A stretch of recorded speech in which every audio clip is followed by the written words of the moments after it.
California has 39 million people, and somehow you can still disappear here. Not metaphorically, I mean actually vanish. There are towns in this state where the nearest hospital is 2 hours away, where groceries require a weather report, and where if your car breaks down, you better hope you packed water, snacks, and emotional resilience. We're talking places where Amazon Prime is a myth, where GPS just shrugs and says, "Good luck," and where cell service is considered a luxury, not a right. This isn't the California of palm trees and Teslas. This is the California where roads crumble into cliffs, deserts melt your windshield, and winter snow politely suggests you reconsider your life choices. And yet, people choose to stay. Today we're counting down California's 10 most isolated towns and why the people who live there wouldn't trade it for anything. You're not ready for number 1.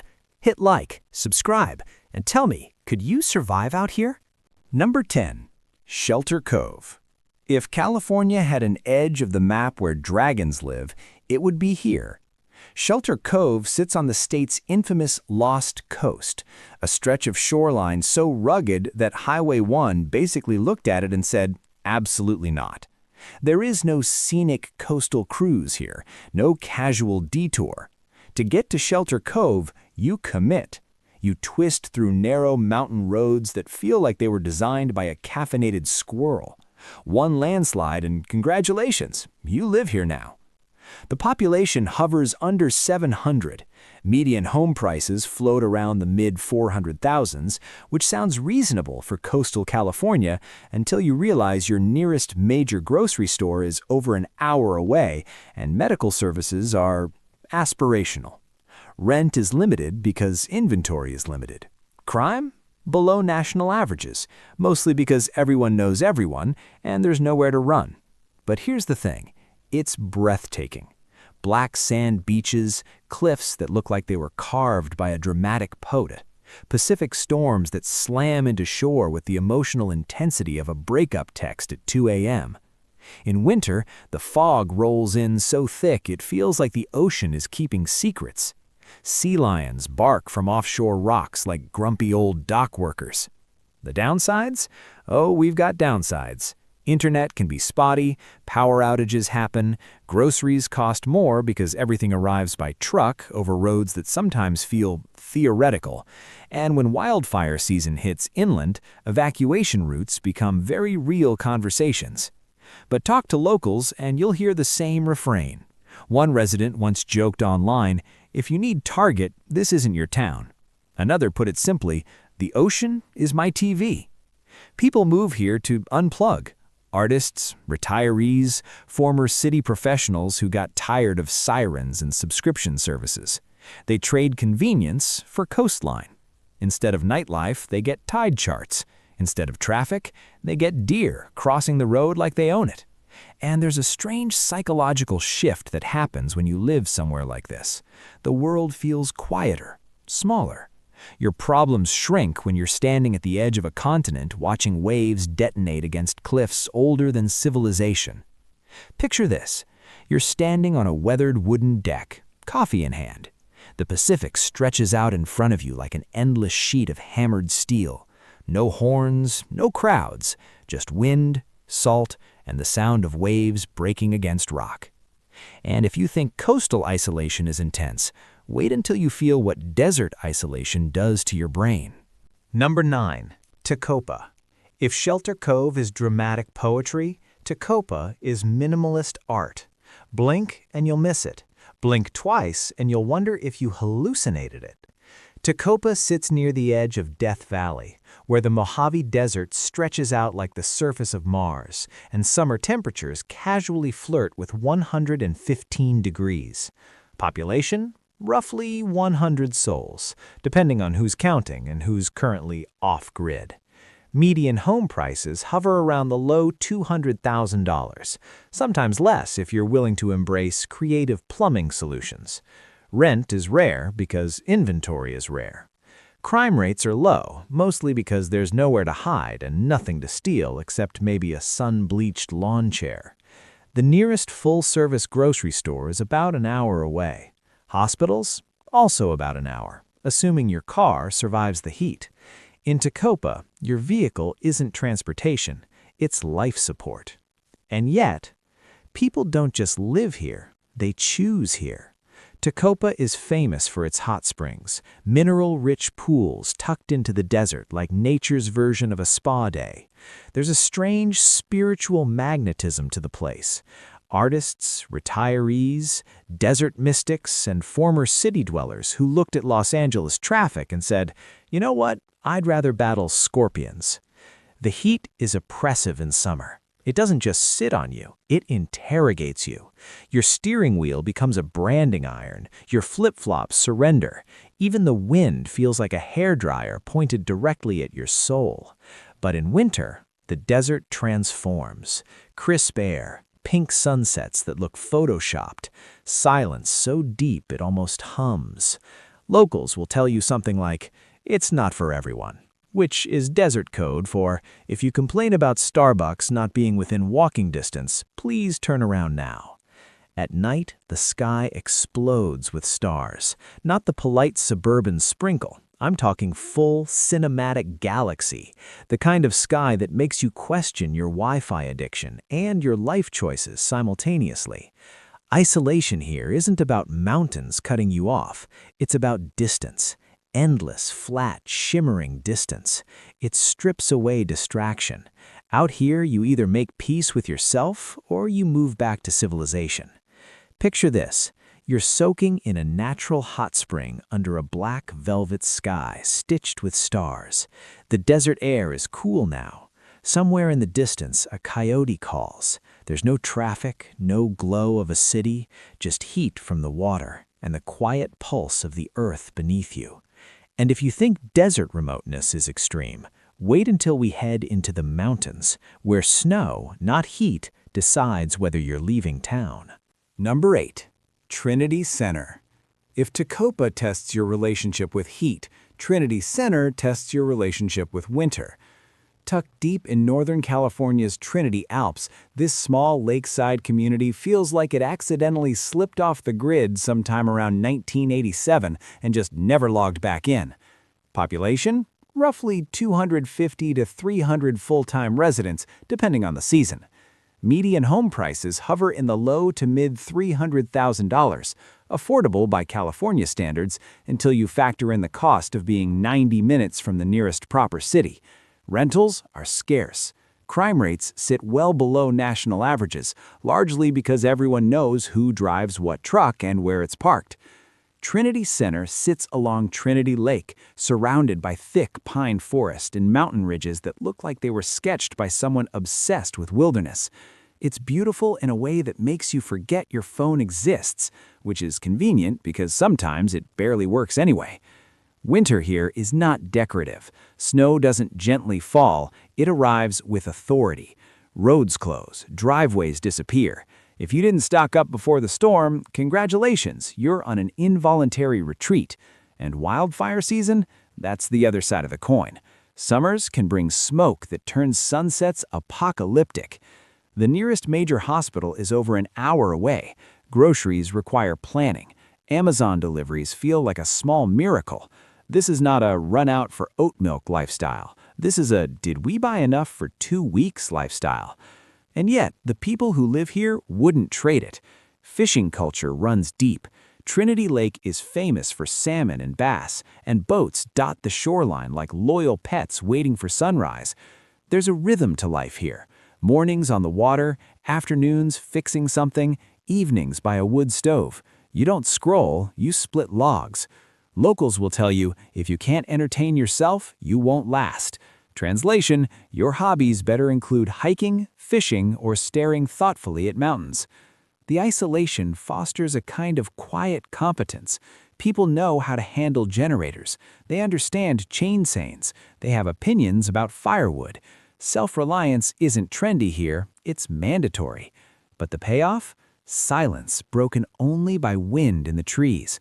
Air that smells like pine instead of pavement. Nights so dark the Milky Way feels close enough to poke. Picture this. You're standing on the edge of Trinity Lake at dawn. Mist rises off the water. The mountains reflect perfectly on the glassy surface. Somewhere, a fishing boat engine hums softly. The world feels paused, like you've stepped into a snow globe that only a few hundred people get to live inside. And if you think mountain lake isolation is intense, wait until you see what happens when you remove even the tourists. Number 7. Cedarville. If Trinity Center feels tucked away, Cedarville feels forgotten. Way up in the far northeastern corner of California, the part most Californians couldn't point to on a map if you offered them free avocado toast, sits Cedarville. It's the largest town in Surprise Valley, which sounds exciting until you realize largest here still means a population hovering around 500. Median home prices typically land in the low $200,000. Some properties dip under that if you're willing to embrace ranch life and wide-open nothingness. Rent is limited because supply is limited. Crime rates sit comfortably below national averages, mostly because when there are 500 people, suspicious behavior gets noticed faster than a new truck in the high school parking lot. Cedarville is ranch country. High desert plains stretch toward the Warner Mountains, and Nevada sits just over the hill like a quiet neighbor who doesn't borrow sugar. This is cattle, alfalfa, and generational families who've been here long enough to remember when the gas station was new. Isolation here isn't dramatic cliffs or punishing heat, it's distance. Redding, nearly 3 hours away. Reno, a couple of hours. Major hospital, you better plan ahead. Grocery options are modest. If you forget something important, it becomes tomorrow's problem. Winters are cold and unapologetic. Snow blows sideways across open fields. Wind rattles old barns like it's trying to negotiate entry. Summers, on the other hand, are dry and golden, with sunsets that set the valley on fire in the best possible way. People stay because this kind of space does something to you. There's room to breathe, room to think, room for your kids to ride dirt bikes without HOA emails threatening legal action. You can see storms coming from miles away, dark clouds rolling over the mountains like slow-moving freight trains. Locals will shrug and say something like, "We like it quiet," which loosely translates to, "Please don't bring your city noise and your opinions about brunch culture." There's a strong sense of continuity here. Families pass down land, neighbors help during calving season. High school football games are actual events. Isolation creates dependence, not on corporations, but on each other. Of course, it's not glamorous. There are no trendy coffee shops, no boutique gyms. The entertainment options lean heavily toward outdoors. If you crave constant stimulation, Cedarville will feel like a buffering screen. But if you crave sky, endless, uninterrupted sky, this place delivers. Picture this. You're standing in an open field at dusk. The valley stretches wide and empty. The air smells faintly of sagebrush. A pickup truck hums in the distance. Above you, the sky shifts from orange to purple to a deep blue that feels almost infinite. And if you think high desert ranch country is remote, wait until we shrink the population even further and add a volcano to the story. Number 6. Volcano. Yes, that's the real name, and no, it's not actively erupting. Relax.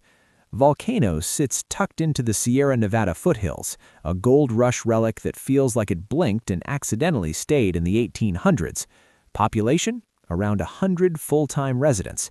That's not a typo. 100. You could lose a town meeting in a group text.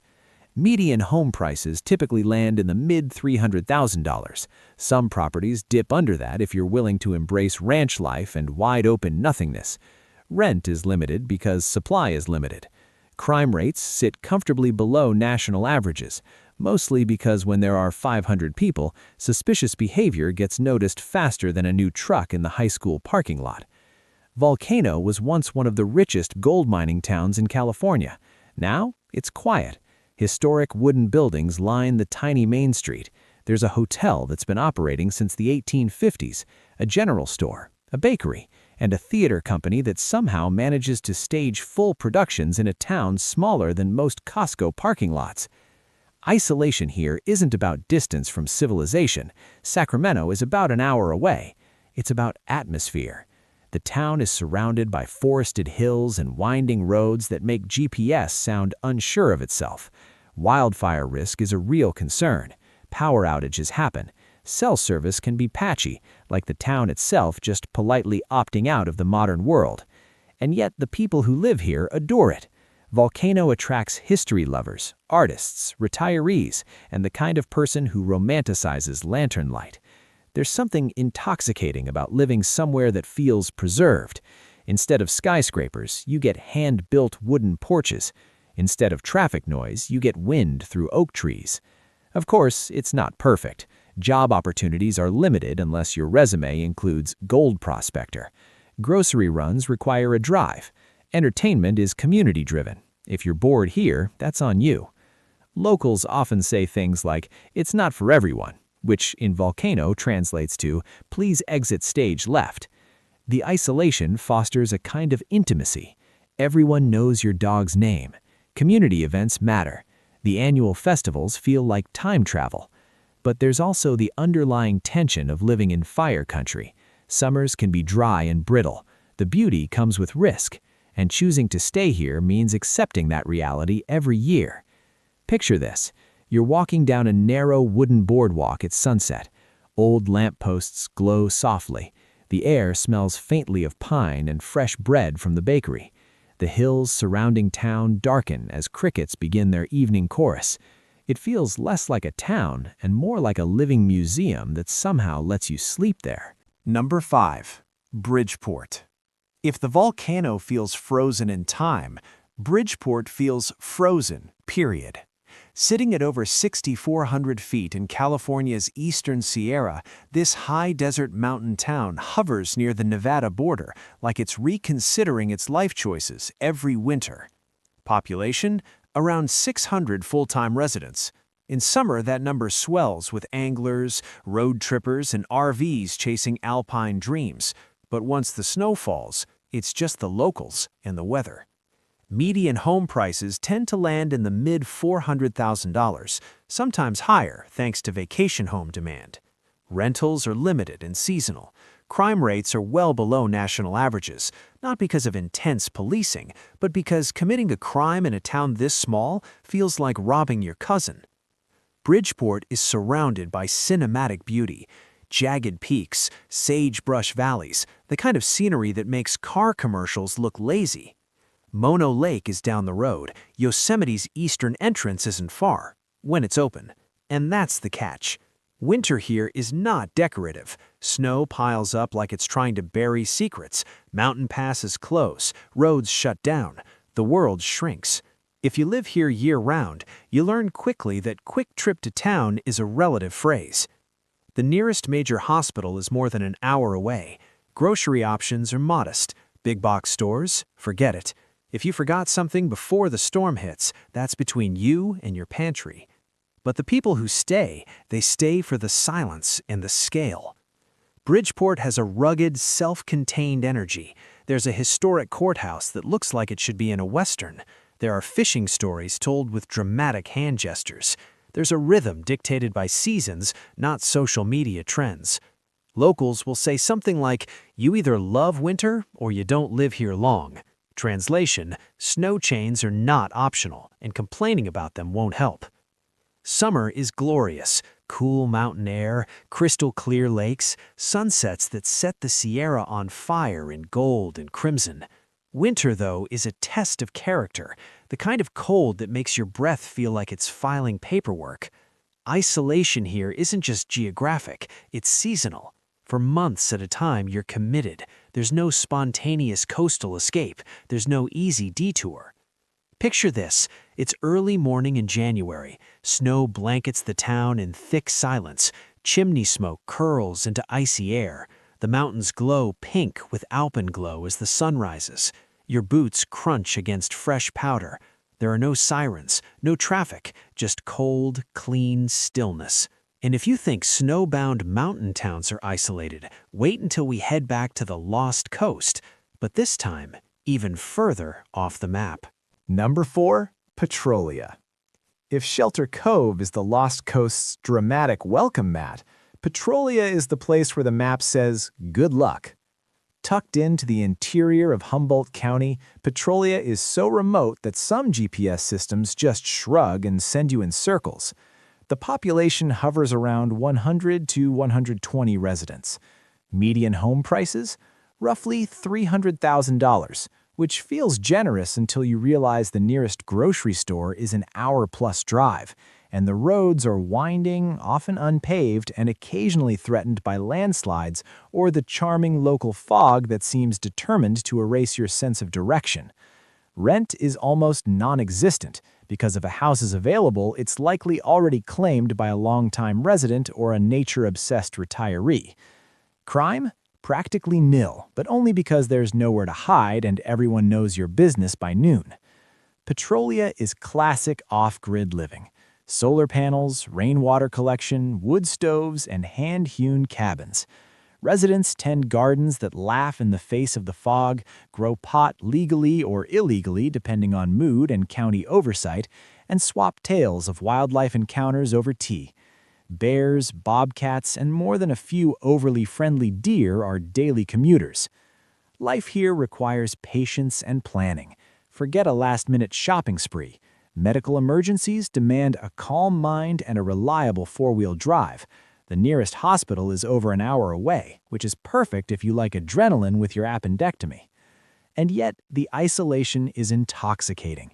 People live here for privacy, natural beauty, and that rare feeling that civilization is optional. It's a place where a thick redwood forest might suddenly open into a misty valley, and the silence hits you like an uninvited philosophical thought. Locals will tell you, if you don't like solitude, don't move here. Translation: this is for people who are willing to trade Target runs for tidal pools, online shopping for self-reliance, and Netflix for starlit nights. Picture this. You're standing on a dirt path cutting through fog-shrouded redwoods. Moist earth scents rise to your nose. Birds whistle unseen, and the distant roar of the Pacific rumbles like background music. The air is thick and fragrant, and for a moment the world feels paused, with only you and the forest negotiating existence together. And if you think Lost Coast isolation is extreme, brace yourself. Next, we're diving into a place that makes the desert feel cozy. Number 3. Darwin. If Petrolia is isolation draped in fog, Darwin is isolation scorched in sun. Perched on the edge of Death Valley National Park, this near-ghost town is a place where the desert doesn't just test your patience, it interrogates you. Population? Around 50 to 60 permanent residents, though it spikes when adventurous artists, off-grid enthusiasts, or curious tourists wander in. Median home prices are modest, often below $200,000, but buying a house here means embracing extreme heat, dust storms, and the reality that air conditioning isn't optional, it's survival. Rentals are basically a rumor. Crime? Practically non-existent, because at these numbers, everyone is both suspect and alibi. Darwin is the kind of town where your neighbors might be a coyote or a tumbleweed, and both are more predictable than the one gas station. Utilities are sparse, cell service wobbly, and roads are dusty tracks that feel like the desert itself is daring you to arrive. Summer highs regularly exceed 110 degrees, and even the shade seems to sweat. And yet, people choose to live here. Artists are drawn to the light, photographers chase the surreal landscapes, and off-gridders embrace the slow, deliberate pace. Every sunrise burns colors into the mountains that Photoshop can only dream of. Nights reveal skies so black and studded with stars that the Milky Way feels close enough to touch. Locals often shrug and say something like, "It's harsh, but it's honest." Translation: if you can handle the heat, the dust, and the occasional rattlesnake, Darwin gives you something the city never will: absolute quiet and your own slice of eternity. Picture this.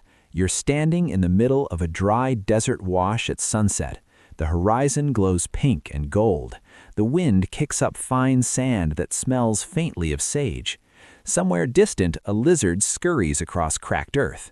The heat has given way to a cool evening, and the silence is so dense you could hold it in your hands. And if you think desert isolation is tough, wait until snow and mountains conspire to trap an entire town for months on end. Number 2.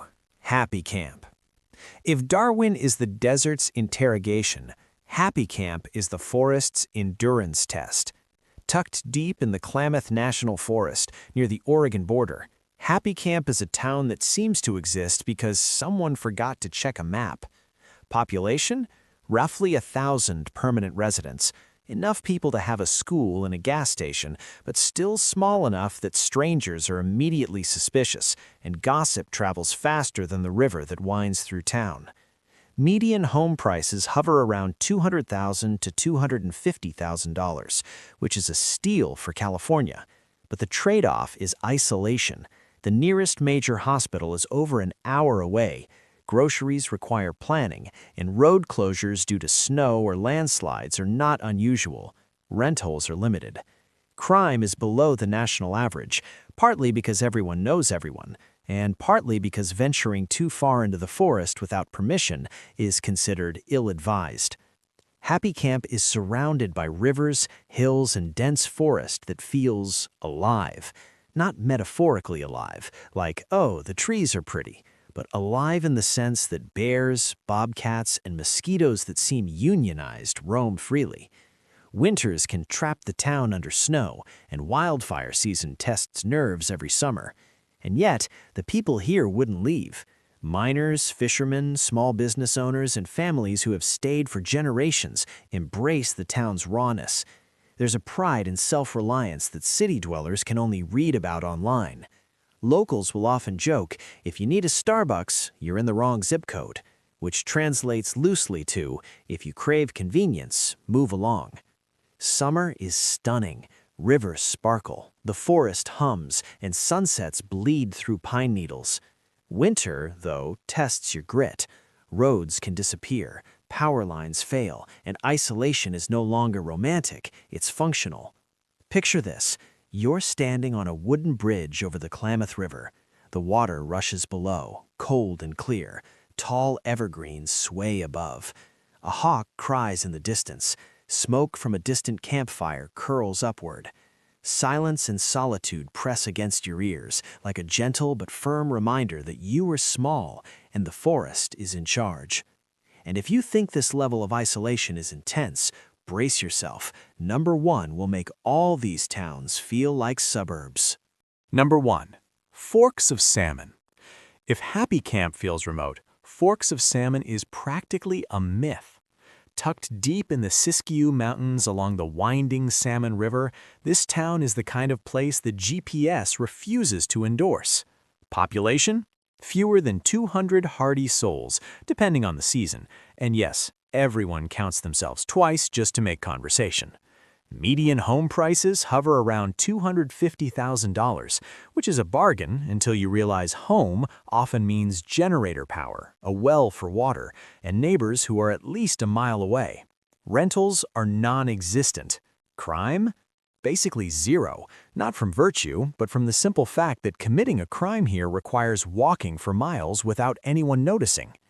Forks of Salmon is the ultimate test of human endurance and stubbornness.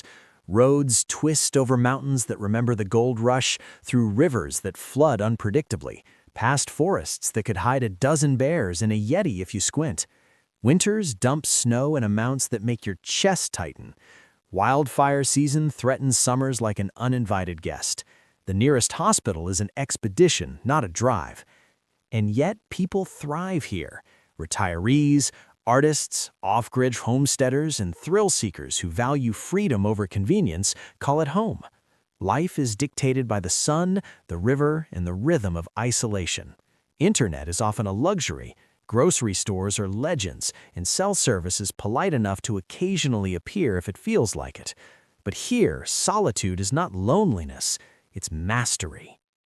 Locals say things like, if you can't fix your own problems, you won't last. Translation, embrace self-reliance or return to civilization. And if you've ever wondered what freedom feels like, this is it. Unfiltered, unpolished, and breathtaking. Picture this. You're on a dirt porch overlooking the Salmon River. Morning fog curls through the valley. Pine trees sway, and somewhere a heron cries. A mountain breeze carries the scent of wet earth. You are utterly alone, and yet completely at home. Civilization is hours away. Your only company is the river, the forest, and your own thoughts. Forks of Salmon isn't for everyone. It's the extreme end of isolation in California. But for those who choose it, it offers something priceless: perspective, peace, and the kind of solitude that changes you. So there you have it. 10 towns where California forgets it's supposed to be crowded, loud, and full of traffic. From the foggy cliffs of Shelter Cove to the desert furnace of Tecopa, the alpine silence of Bridgeport, and the deep forest refuge of Forks of Salmon, isolation comes in many flavors, each with its own charm, danger, and logic-defying beauty. Living in these places isn't about convenience. It's about space, peace, and the occasional brush with chaos, snow, fire, or flood. Residents trade Wi-Fi for wilderness, grocery runs for sunsets, and streetlights for stars. And in doing so, they reveal what California is really capable of: extremes. Which town could you survive in? Comment below. Hit like if your soul secretly craves isolation, and subscribe, because next time we're exploring California towns so crowded you'll feel trapped just watching. Remember, silence can heal, or it can remind you that civilization is optional and nature always wins in the end.